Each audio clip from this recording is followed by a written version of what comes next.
പറഞ്ഞിട്ടാണ് you are exposed എന്ന് പറഞ്ഞു. അപ്പം ഞാൻ ഇയാളെ തിരിച്ചു വിളിച്ചപ്പം ഫോൺ എടുത്തു പെട്ടെന്ന്.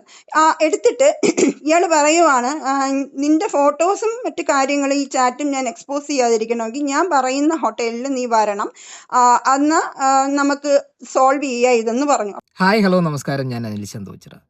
ഇന്ന് നമ്മൾ ഈ ചെയ്യുന്ന വീഡിയോ ഇന്നലെ നിങ്ങൾ പലരും കണ്ടതാണ്. ഒരു വീട്ടമ്മയുടെ വോയിസ് ക്ലിപ്പ്. സോഷ്യൽ മീഡിയയിലുണ്ടായ ഒരു വിഷയം പറഞ്ഞു തീർക്കാൻ വേണ്ടി ഹോട്ടൽ മുറിയിൽ വിളിച്ചു എന്ന് അവകാശപ്പെട്ടാണ് വീട്ടമ്മ വോയിസ് ക്ലിപ്പ് പുറത്തു വിട്ടിരിക്കുന്നത്. അതിന് നേരെ അവർ നിയമ നടപടിക്ക് പോയി എന്നും പറയുന്നു. നമുക്ക് ആദ്യം ആ വോയിസ് ക്ലിപ്പ് ഒന്ന് കേട്ട് നോക്കാം. പക്ഷേ അതിൻ്റെ കൂടെ എൻ്റെ ഒരു അഭിപ്രായം ഞാൻ പറയാം.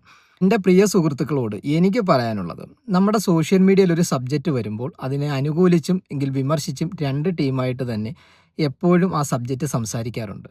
നിങ്ങൾക്കറിയാവുന്ന രഹസ്യങ്ങൾ അല്ലെങ്കിൽ നിങ്ങൾക്കറിയാവുന്ന കാര്യങ്ങൾ നിങ്ങൾ ഓരോ യൂട്യൂബേഴ്സിനോടും ഡയറക്റ്റ് മെസ്സഞ്ചറിലും വാട്സപ്പിലും ഒക്കെ ചെന്ന് കോൺടാക്റ്റ് ചെയ്യുമ്പോൾ പിന്നീട് ഇതുപോലുള്ള ദുരനുഭവങ്ങൾ നിങ്ങൾക്കുണ്ടാകാതിരിക്കട്ടെ.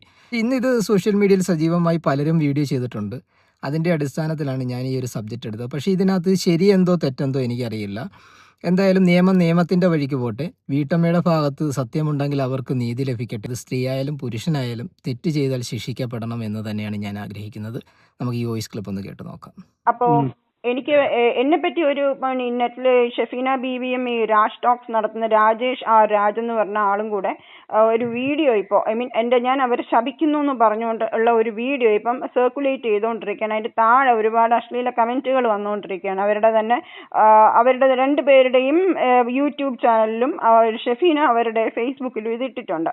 രേണുസുധിയെ സംബന്ധിച്ച് ഉണ്ടായ വിഷയമാണ്. രേണുസുധി എന്ന് പറയുന്ന നടി, അവരിപ്പോ ക്യാൻസർ രോഗബാധിതയാണല്ലോ. അവരെ കുറിച്ച് ഇയാൾ ഒരു മോശമായ ഒരു കമന്റ്, വളരെ മോശമായ രീതിയിൽ അവരെയും അവരുടെ മകൻ കിച്ചുവിനെയും കൂടെ എഴുതി ഇയാളൊരു ഒരാളുടെ ഒരു വീഡിയോയുടെ താഴെ ഒരു കമന്റ് ഇട്ടായിരുന്നു ഈ പറയുന്ന രാജേഷ് എന്ന് പറയുന്ന ആൾ. അപ്പൊ ഞാൻ അതിന്റെ ഇയാൾ അത്രയും മോശമായ ഒരു അമ്മയും മോനെയും ചിത്രീകരിച്ചു. അതിന്നിപ്പോ അയാൾ വീഡിയോ ആയിട്ട് അയാളെ ചാനലിൽ ഇട്ടിട്ടുണ്ട്.